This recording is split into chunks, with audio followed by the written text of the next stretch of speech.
We're about to replace the fuel pump on a GMT 400, also known as a K1500, the same between a 88 to 98. This is on a 5.7 liter. Old faithful 5.7. Excuse the wiring, just kind of threw things together. First thing you want to do is start your engine, let it run, and pull the fuel pump relay, which would be sitting right here. That's going to allow the fuel pump to run dry, so when you pull the lines, it doesn't spray all over your face. Let's go underneath and start removing it. The first thing you want to do is remove the overflow tube and the filler neck tube and leave them connected to the tank. It'll be easier to put back in once you go to put back up. And also, remember to get the fuel as low as possible if you're doing it by yourself, to make sure that you can lower the tank and raise it easily. Let's remove those two clamps. Next, you want to remove the two 15mm strap bolts, which I don't know where this, oh, that one's right there, which is part of the frame assembly, it looks like. So we'll have to see how that one works. But you got to remove the two strap bolts, put you a jack under here, and let's get it out.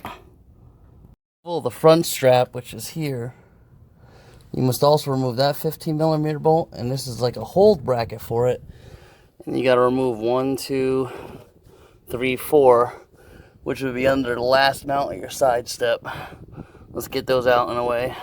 Fuel pump all the way down.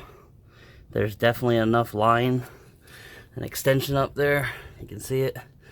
More than enough cabling to come down. I'll go around to the other side to show.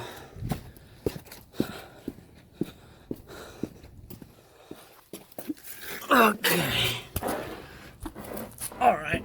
So if you're a pretty skinny guy, you can get in here, and there's your fuel pump. So we're going ahead and pop it out now. You have two connectors at the top. As you can see, this is already the new style connector, 4-pin. Clean everything off. Sometimes the fuel fill side breaks off. There just wasn't enough room to get anything in there. Clean everything off. Then you take a flathead screwdriver and knock this ring around counterclockwise, and you should be able to pop everything out after that. Actually, correction, nope, it's a snap ring. So take that snap ring out and everything should be good after that. Alright, snapping is removed. Fuel pump is out. And let's take a look down in the tank, which is pretty darn clean for its age. Pretty clean. Yep. Looks good. Let's get the new one in. Put the fuel pump relay back in.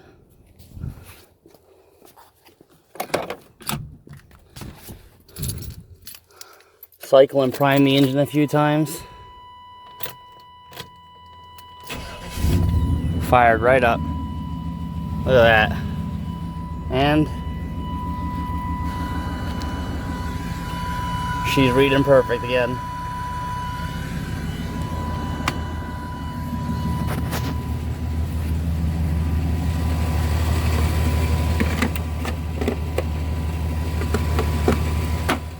And that's it.